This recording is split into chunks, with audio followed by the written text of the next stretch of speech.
It really caused a lot of psychological trauma. We lost professors, we lost medical officers, specialists, nurses. This is Daniel Were, a nurse and a national COVID-19 treatment manager. He was the national coordinator of Kenya's National Treatment Center for COVID-19. Here in the US, the beginning of the pandemic took us all by surprise, including our hospitals and our frontline workers. But how is this experience different on the other side of the world?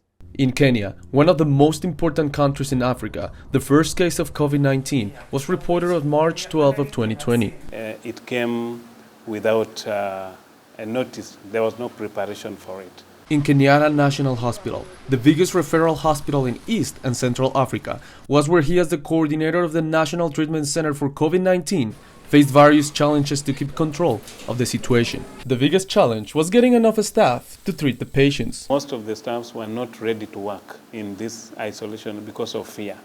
No one wanted to take the challenge. Yes, because they feared that they will contract the disease and die like the other colleagues. It required a lot of sacrifice and a lot of convincing for people. Another challenge was getting enough supplies to work and treat patients, since their biggest source of supplies was the epicenter of the virus. The materials that are used are from China. Then you see China had the biggest numbers of patients. And so even their supplies were now limited, what we could get. Also, the cost of care was a problem. People were running out of money and had to start coming to public hospitals. This disease was indiscriminate. It was not going for the rich. It was going for everyone. And the situation only got worse with the lack of supplies and the increase in cases. Now people couldn't start breathing on their own. So many people suffered the respiratory complications whereby they required a lot of oxygen and the supply was limited because there was only one source. We could not manage to contain the oxygen demand. And that led to an isolation problem of patients. The numbers kept on growing with little places to isolate.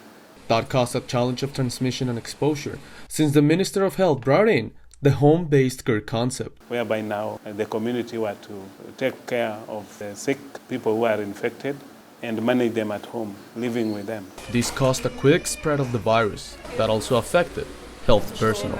Those are the saddest moments that we had as the medical fraternity, because some of the best brains were lost during that COVID pandemic.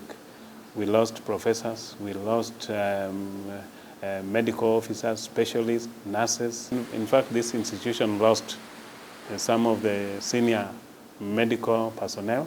And for this reason, he never gave up. He will always be ready to take care of new patients, since he says that even though the worst has passed, COVID is not over yet. The thing is that COVID-19 is still with us. Yes, in the environment. Yes. This is Alfonso Valdivia, Mural, News 8.